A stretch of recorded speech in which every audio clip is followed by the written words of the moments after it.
Hi, I'm Kevin Pettit. And I'm Martin Frazier. And we are Loud Americans discussing soccer, better known as Lads. And this is our first podcast! Holy shit, let's get excited. All right. So for our first podcast, we're going to be talking about a little bit about us. We're going to talk about names we try to come up with. And We might shout out to a couple people who kind of fucked us over.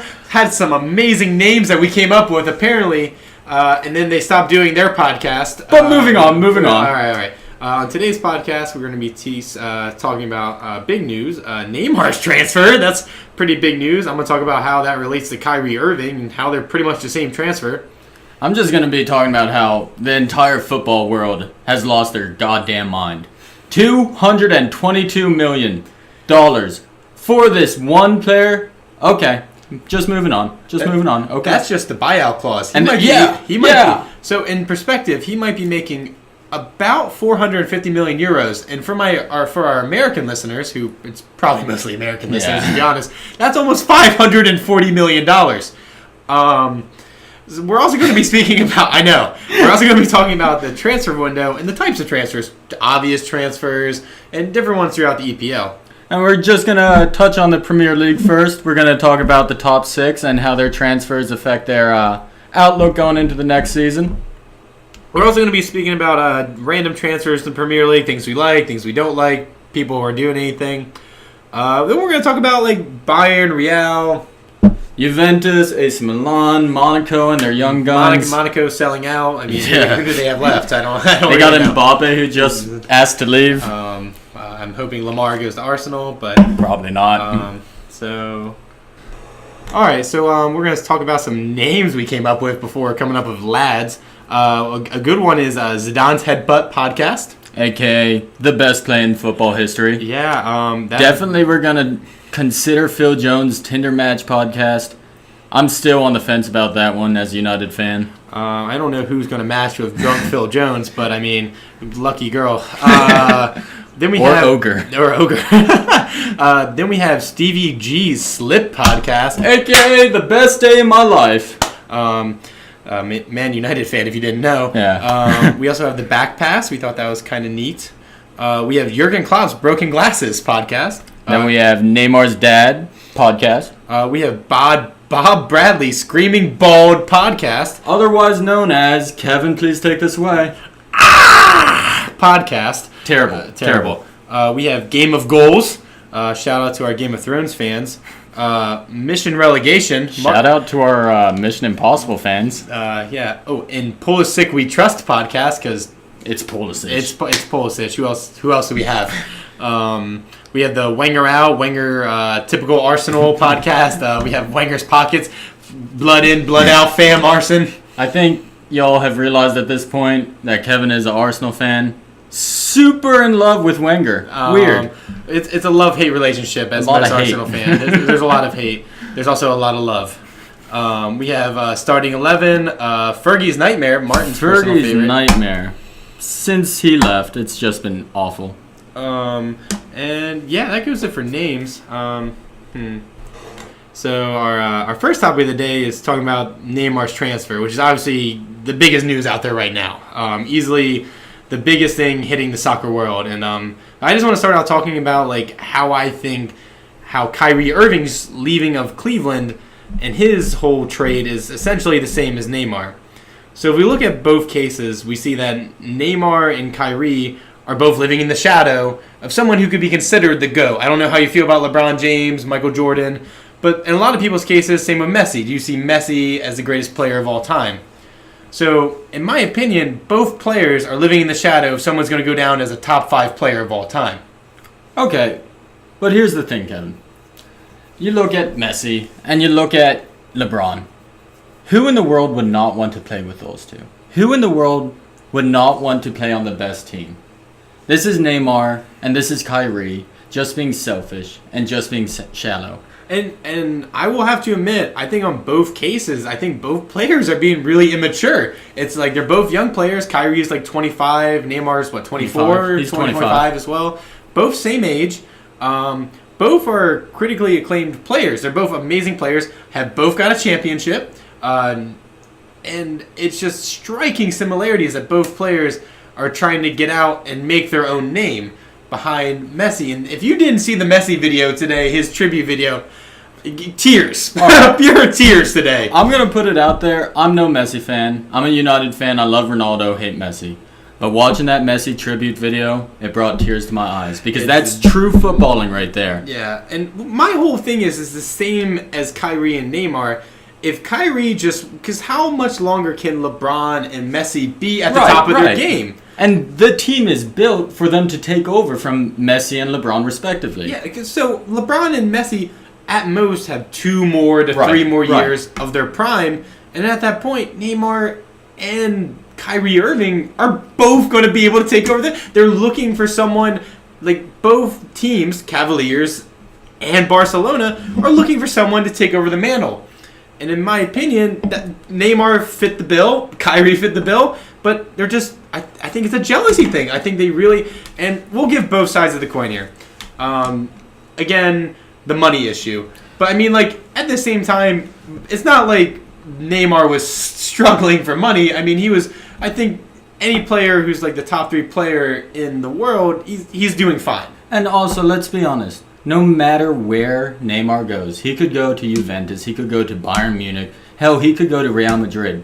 It's still a step down from Barcelona. He is on the best team in the world. Within the last decade, if not 2 decades, Barcelona, I mean, you can make an argument for Real Madrid or Barcelona being the best team in the world, but at the same time, it's Barcelona. Like, it is. People are literally, like, working their tails off every day to even have an interview with Barcelona, let alone, I mean, if you like take for example like some players who probably shouldn't be on Barcelona right now who are wearing the jersey, but I mean there are players trying to jump ship to get to Barcelona right now. So I think it's I think in both our opinions, a very immature move. It is. But I can see why. There's the money aspect. You're set for. This guy is about to make $500 million essentially if this deal goes through within 5 years. And not just the money thing. I mean, you do have to consider that these are young guys. These are the 3rd best players in the world.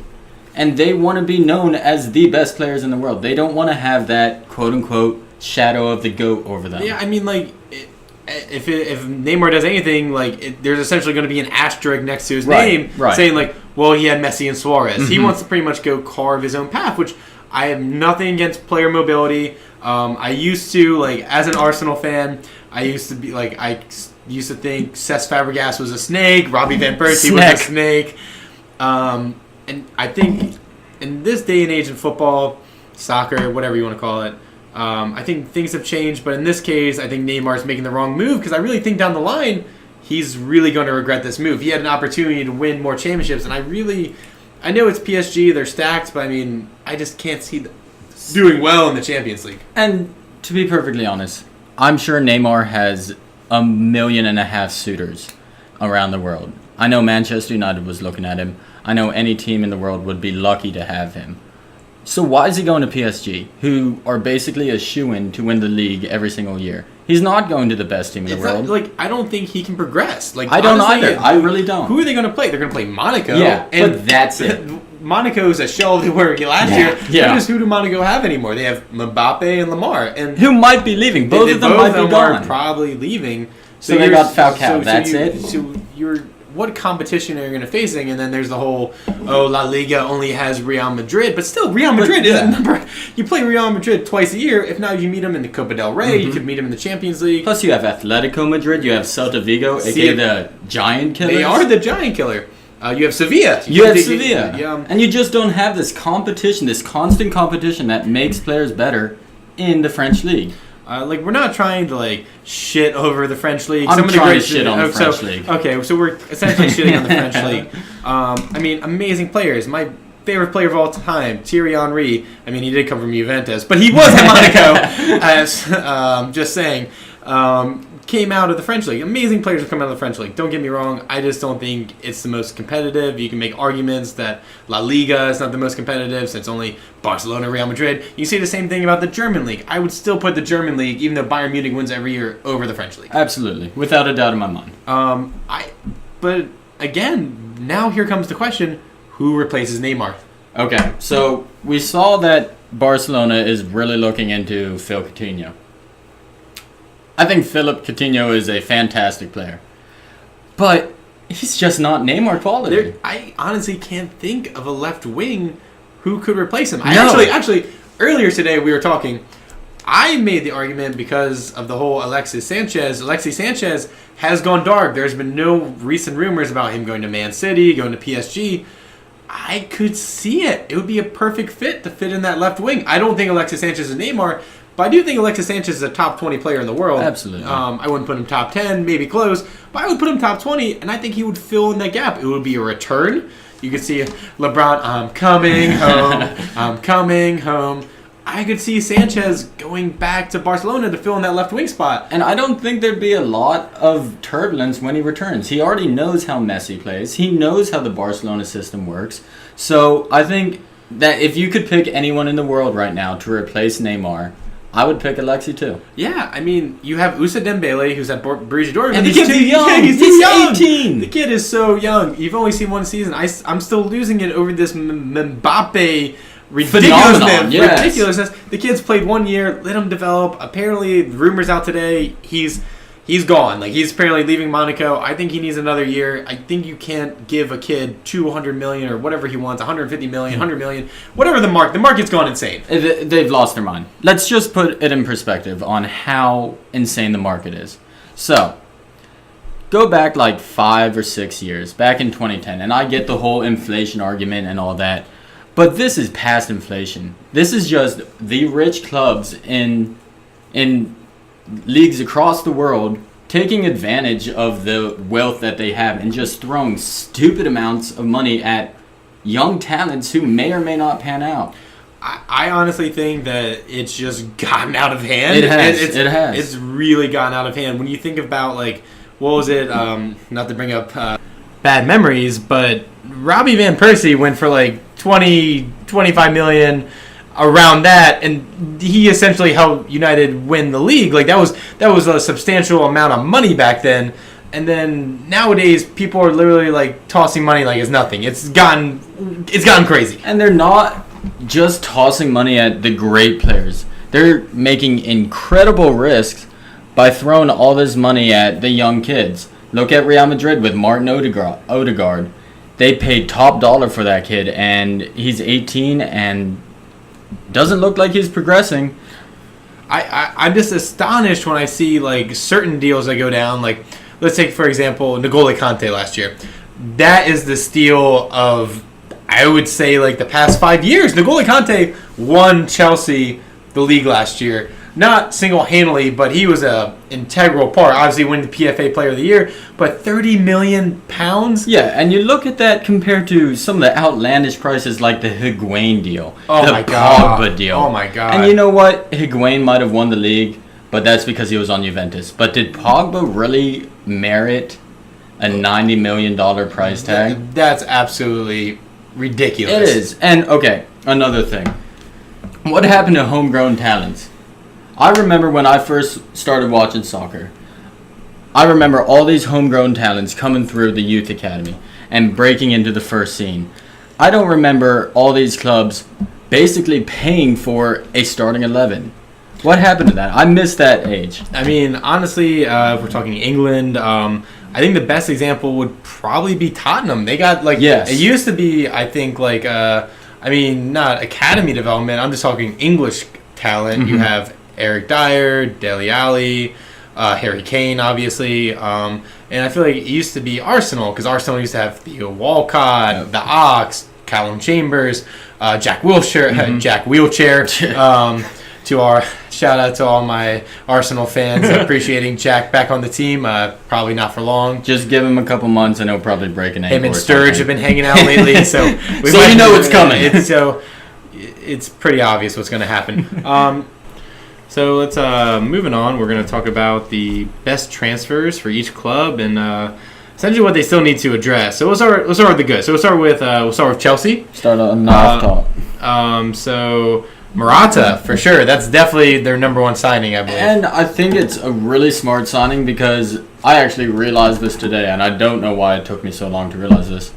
Morata has played for Conte before. He played for him when he was on Juventus. He knows how Morata works and how Morata likes to operate. So I think this is a really strong transfer. And it's all backed up by Bakayoko in the midfield. And then you got the young gun Rudiger in the back line, which I think Chelsea has really addressed the core areas of their difficulties. No, definitely. But my argument is, did they need Morata? Diego Costa was phenomenal. I understand he's a headache. I mean, you can look at other players. I want to use the NFL analogy, like Randy Moss. You look at Terrell Owens. You look at people. All right, they might not get along with teammates, but look at their production. And seriously, who would you rather take? Would you take Diego Costa or would you take Morata? Because Diego Costa has proved himself again and again in the Premier League, in the toughest league in the world, and he's won 2 titles already. Morata was loaned out to Juventus. He was a bench warmer for Real Madrid. He doesn't have playing time in the Premier League like Diego does. I'd pick Diego.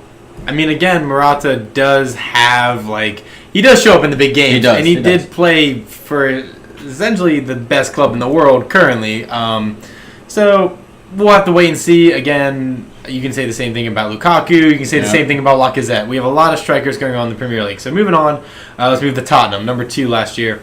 Nothing. They literally have signed no one, and did they really need to sign anyone? I don't think they did. However, Dele Alli actually came out with a statement today, and he said that they are inches away from winning the title. They just need 1 or 2 more players. But looking at that squad, I don't really see any deficiencies. The only thing that I think they could address is maybe Son. Or bottling. Either bottling. They could definitely fix that. It definitely could be a mentality thing. Just kidding. Tottenham did way better than Arsenal last year. Let's put that on the record. That is the one and only time you will ever hear him say that. St. Tottenham's Day was canceled. There was no parade in North London for St. Tottenham's Day. But yeah, I mean, I could not think of a single area they could fix. I mean, I could see a holding midfielder, but Eric Dyer does the job. And he's young and he's only getting better. Dembele, again, that I know there's 4 Dembeles to talk about. What was that Dembele? I think it's Musa. This one's Musa. Then there's Usa. Then Usman. I can't keep up with the Dembeles, but that guy, I think there's a remarkable stat. Every time he plays, there's a really good win percentage with him. I could be wrong, but I think I saw that somewhere where when he plays, he's amazing. And I'll tell you what, going to their top line and their defense, it's phenomenal. I'd say their defense is the best in the Premier League. Vertonghen, you have Alderweireld. You have. I mean, honestly, Trippier did the job last year. I mean, losing Kyle Walker honestly wasn't that big of a hit. It really wasn't, because if you actually look at Kyle Walker's performances, he's absolutely remarkable in the final third. He's not that great as a defender, and Trippier is the exact opposite. Yeah, I gotta admit, Kyle Walker may be faster, but I think Trippier gets the job done. And when you have Hugo at the goalie, with Vertonghen, Alderweireld, and then you have Eriksen, who literally is the creative. He's the driving force of that team. Yeah, Tottenham. Most teams, I would say, didn't do enough. Tottenham, they don't need to do anything. I think they're fine. Let's move on to City. Obviously, the big spenders here. Over $200 million in defense. They've spent more on their defense than some countries have spent on their military. Let's just put it like that. And they still can't have a great defense. I'm just saying City may need more defense in some of these countries. I think Man City, wow, these are one of those obvious transfers who you're thinking, okay, obviously their defense was awful last year. No one's going to beat around the bush. No one's going to be like, well, when City, those first, I think it was the first 5-6 games, they were undefeated last year. I thought we're wow, they're gonna sweep away with it. I saw some defensive errors, but now they got that going forward, that Pep ticky tacky going forward, and honestly, I'm scared of City. If I'm any team, I'm terrified of City. Okay, I might be a little biased because I'm a United fan and I hate City and I hate Pep. But they still haven't addressed their biggest issue. Their center backs are still crap. John Stones is a waste of $30 million. Company's getting old. And they haven't addressed that issue. And their goalkeeping situation, do you really think this Porto goalkeeper is going to do better than Bravo or Caballero? Honestly, who knows? Like there are huge questions going forward of City. They spent all this money.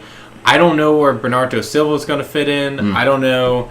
There's still rumors that they might get Alexis Sanchez. There's huge speculation of City because there's huge expectations for Pep. This is if Pep he might be, if he doesn't win the league this year, this could be it. It could tarnish his reputation, to be honest. I don't know how you go to Bayern Munich and not win the Champions League. And same with Barcelona. I mean, that quote came out this week from I forget who it was, is saying that comparing Pep and Mourinho. Mourinho won the Champions League with Porto, and Pep couldn't even win with Bayern Munich, and he had literally some of the best talent in the world. So City, obviously, getting Bernardo Silva from Monaco, getting Mendy from Monaco. Monaco loves City for some reason, and they hate Arsenal. Kyle Walker from Tottenham.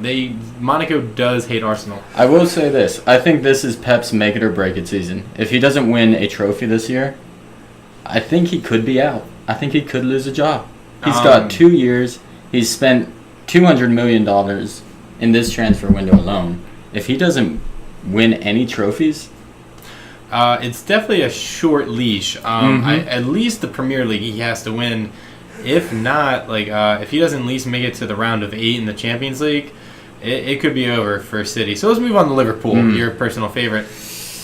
They still haven't addressed a single defensive problem, and that was their biggest problem the entirety of last year. They signed one guy from Hull City. I'm sorry, Hull City was relegated, if I'm not mistaken. And you can't expect one player to change your entire defensive lineup. You need to get a new goalkeeper. You need to completely revamp your back line. And you need to stop messing around and start spending some money if you want to compete. And this is coming from someone who hates Liverpool. Y'all need to address your problems and not just sign speed. For me, this seemed like an obvious fix. You look at City. City was like, wow, our defense was really poor. Let's fix this. We'll spend some money. Obviously, Liverpool doesn't have as much money as Man City. I'm not taking that away, but you look at some people making deals for center backs and left and right backs. You see all these fullbacks you're looking at, and you're like, how is Liverpool not making this jump to try and get some defenders? It's astonishing. You can't and obviously Mohamed Salah, amazing addition. When he signed him, I was like, that front four is dangerous. But did they need him? Their front four was already incredibly dangerous. Philip Coutinho, Firmino, Sturridge, Mane. That front four is still dangerous in every aspect. Salah makes them even more dangerous, but that wasn't their problem. Well, if we take for account that Coutinho might be gone soon, that's true. That hole may have had to been filled. So we'll see what's going on with Liverpool. I remember the first half of the season last year, some of the best soccer I've ever seen. Yep. That front three, Firmino, Coutinho, Mane. Mane easily won Player of the Year it could have gone Coutinho. He had some injury problems, but Mane, out of this world. He was a steal from Southampton. If you're talking about steals, great deal. Absolutely, and you really saw his value to the team when he left for the Africa Cup of Nations. They plummeted. They lost all momentum. And the second he came back, they started doing better. So you really see how important Mane is to this team. But again, if Matip can step up, I liked Matip. Excuse me if I'm pronouncing it wrong. No, Matip. I think. I don't know. Excuse me. I really think if they can just figure out some relationship and just get I understand they got the whole left back, but James Milner cannot be your left back. That's just obvious. I'm not soccer manager or anything, but I feel like that's pretty obvious, right? Okay, I see where some players can be converted from a midfielder to a left or right back. Mascherano, perfect example. But James Milner, Company, he's not a left back. I'm sorry. He's not a left. James Milner tracking back is just it's embarrassing. It's embarrassing. It's piss poor. All right. Let's move on to the best club on this list and the worst club on this list, Arsenal. Best and worst. We got a striker. They finally, after 3 years of courting this guy, they finally signed Lacazette. Kevin, how do you feel? It's not Mbappe, but It's not Mbappe. Lacazette, I've watched probably only 2 games with this guy. I've seen a lot of highlights. He's good. He's good. He is good. I definitely think he's better than Giroud. But that's easy. But what I'm trying to say is, like, and people will say, oh, well, Giroud starts for the French team and Lacazette doesn't start for the French team. I don't know what the French team is thinking. I guess he plays really well with Griezmann up top. But Lacazette is better than Giroud. I'm saying that right now. Lacazette is 100 times better than Giroud, at least at playing as striker for Arsenal. Absolutely. And he's going to have weapons around him that he didn't have at Lyon. And I think that Lacazette is going to do very well. He's a straightforward, natural, clinical finisher. He's going to score you goals. He's going to score a lot of goals. And as long as he can stay healthy and the players around him can stay healthy, I think he'll do a really good job for Arsenal. I mean, honestly, Ozil has been getting shit on. Ozil has been like, he's a ghost. He doesn't show up in big games. But I honestly think that with the proper help, that, like, he's going to be able to get back to the assisting. And, like, he was at, like, 19 assists at, like, Christmas last year or 2 years ago. And it just fell off because I think Giroud is not the proper striker Arsenal needs. And I think at the left back, I think Monreal has been good. But I think Sead Kolasinac, I think I'm saying his name right. Let's go with that. Is an upgrade. He was part of the German team of the year in the Bundesliga. And I think we did. I think we need one more piece, but we'll get to that later. You know what? I think the one more piece that you need is solely a holding midfielder. If you free Ozil up from his defensive duties, like, that is going to set him free to be the most creative influence on the field. Regardless of whether he actually has to track back or not, he can just focus his entire energy on creating chances. I think if you sign one more holding midfielder, you will be set. No, I think, honestly, I'm about to make a phone call to Patrick Vieira at New York City FC. And, you got to sell? Yeah, we're boys. I'm going to give him a call. But I think it's the same thing with Matic. Okay, we'll get to that. So next team, United. Yeah, so you take it from here. All right. So I've watched basically every preseason game and in typical fashion gotten way too excited about Manchester United. But let me just say, the signing of Lukaku, I think, is going to work out well. You know, I had my doubts, and I still have some worries. But looking at the Lukaku-Pogba partnership that has been growing throughout the preseason, it's phenomenal. And Lukaku, I think, is playing better for Manchester United than he ever did for Everton. So I'm really excited to see how he does when the cards are actually on the table and these games actually count. But I'm real hopeful about that. Lindelof, you know, he's a young kid. Give him time. You know, Vidic wasn't that good when he came into the league. Let him train for a while. Put him in some matches. Grow him. Take your time. Be patient with him. Please, Mourinho. I really, well, let's start off by saying this. I think preseason in the Premier League is the summer league. Yeah, I know. I'm just getting real excited about my team. I'm sorry. I get every team's really excited, but for me, preseason doesn't mean anything. It doesn't mean anything in the NFL. It doesn't mean anything for the summer league. Everyone lost their mind about Lonzo Ball.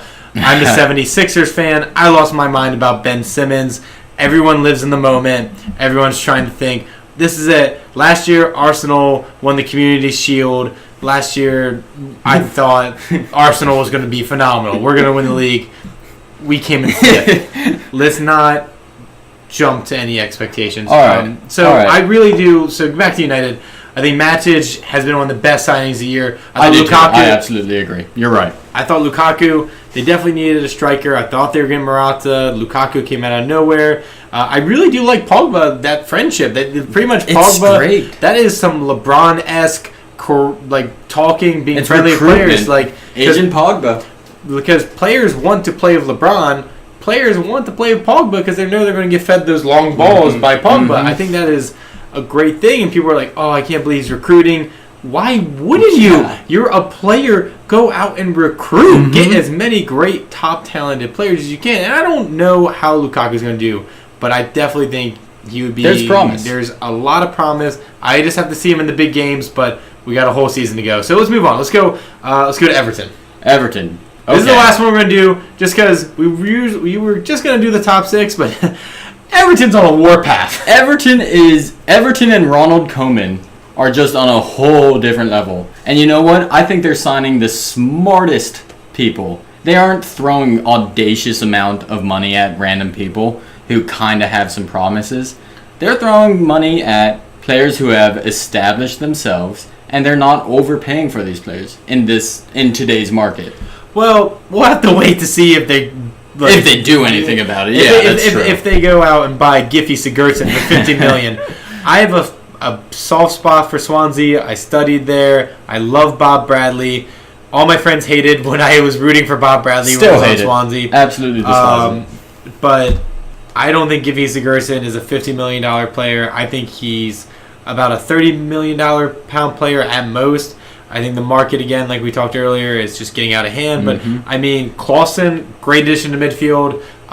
Jordan Pickford, he's a great kid. He's young, but he's great. I watched Sunderland just because I wanted to kind of watch the demise of Sunderland under David Moyes, and he was phenomenal. He was obviously their best player, besides Jermaine Defoe, easily the best player. He's only 20? Not he's even? Young. Yeah. He's on the U21 team, and you know what? I think they did a great job of bringing Rooney back. He's not the player he used to be. I fell in love with Wayne Rooney in the late 2000s, and he dropped off the cliff. The second, I think, Fergie left, he was done. But you know what he brings to Everton? He brings leadership, he brings experience, and he's going to coach these young kids. He's going to coach these kids into a better team than they were last year. But with all these signings, what's the expectation? Do they really think they're going to crack the top 4? Is that what Ronald Koeman thinks they're capable of? I don't know. I don't know if they can. I really love Ronald Koeman. I think he's definitely an upgrade to what's his name, the Belgium coach? Martinez. Martinez, sorry. I really do think Ronald Koeman has brought a new culture. I think Martinez at the time was much more about publicity and himself. I think Ronald Koeman's about if you're going to go, get out. We're going to get another player. I love that attitude. I think Everton's needed some edge. I think Ronald Koeman brings that edge. And I'm excited to watch Everton next year. They're going to be fun. They're going to be a fun team to watch. So let's go into some random transfers we're fans of. Chicharito back to the Prem. I love it. I love Chicharito. I mean, it's surprising to think he's 29. That's insane. Still, I think he's the one who got away. I will never forgive Louis van Gaal for trading him. LVG, what a man. LVG, what a nightmare.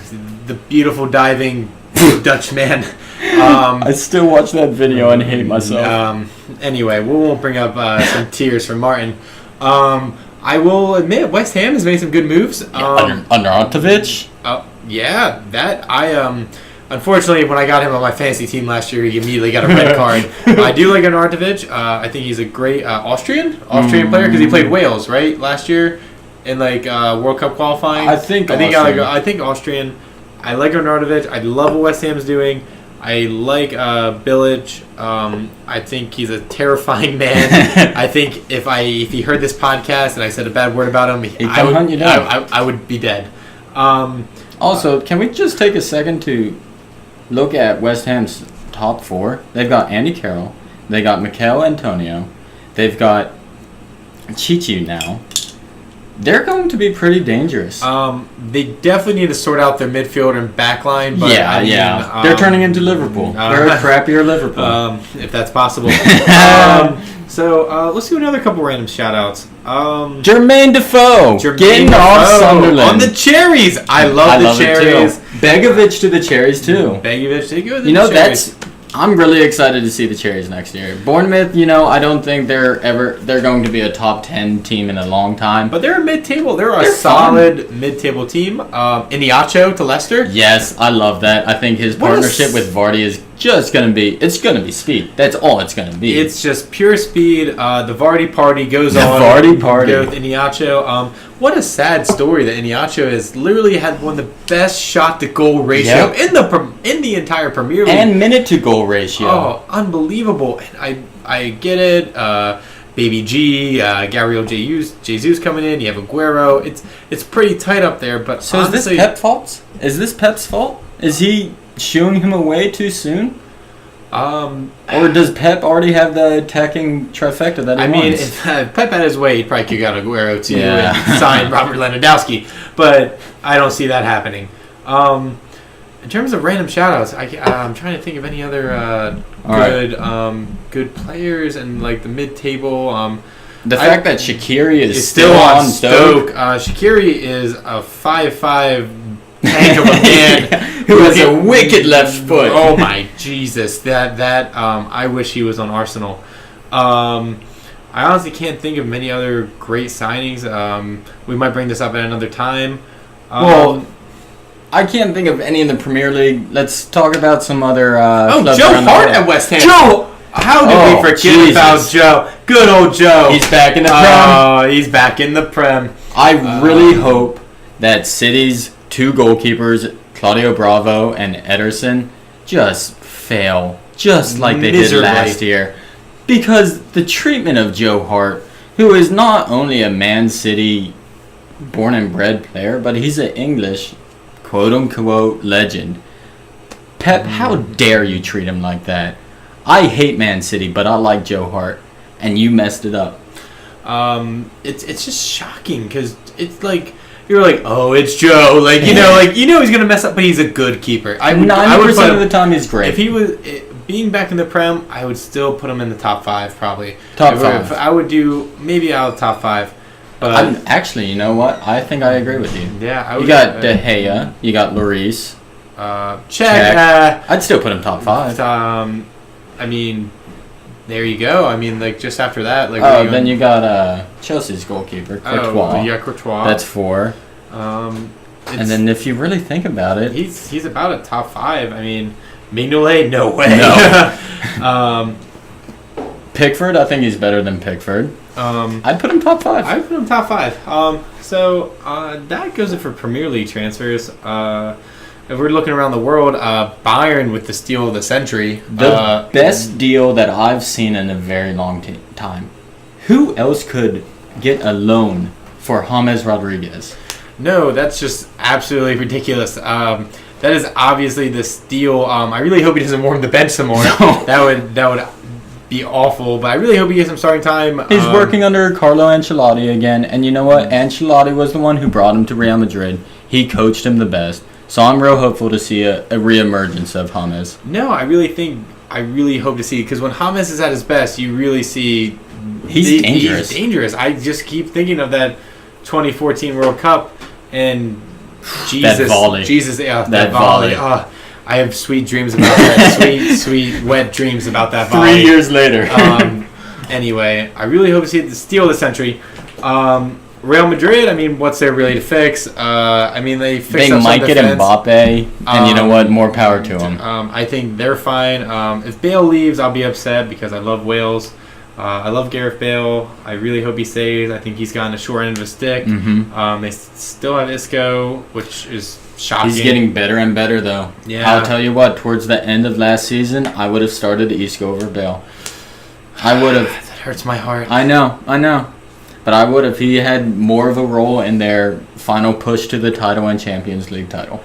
I can't deny it. Gareth Bale definitely fell off. I mean, due to injury, but unfortunately, it's what you put on the field and what you produce at the time. So, so let's move on. AC Milan, Jesus, they're coming back. They're coming back. I don't care what the critics say. They're coming back. Speaking of steal of the century, Bonucci, 40 million. How? They've got the best businessmen in the world. I think they have to. They signed 6 phenomenal players for decently cheap. Yeah, I mean, you could look at the volume of how many people they bought, and you're like, that's a lot of money. But if you look at individual prices, that's not bad for who they got. No, it's really not. And you know what? They bought a lot of young kids. and they are going to get better and That better. Portuguese striker, apparently Chalungua or whatever. Yeah, his name is. He's coming back from a suspension, but you know what? He was very good before he got suspended from playing football.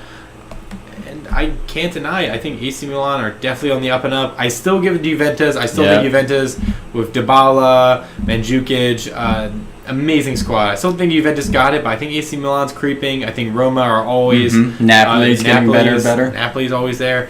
Inter is even looking dangerous. Again, preseason, summer league. And then one last shout out to Monaco. R.I.P. Monaco. What a year they had. Sell out. Can you blame them though? If you look at what they bought these players for and what they're selling them out, they've made the best profit in the world. Can we talk about, like, Monaco is like one of the richest cities in the world, and they're getting richer. Like, we're giving the rich more. Like, it's like Robin Hood stealing from the rich, giving to the richer. This is honestly out of this world. And you know what? They're not selling well-known world talents. They're selling these young kids for an incredible amount of money.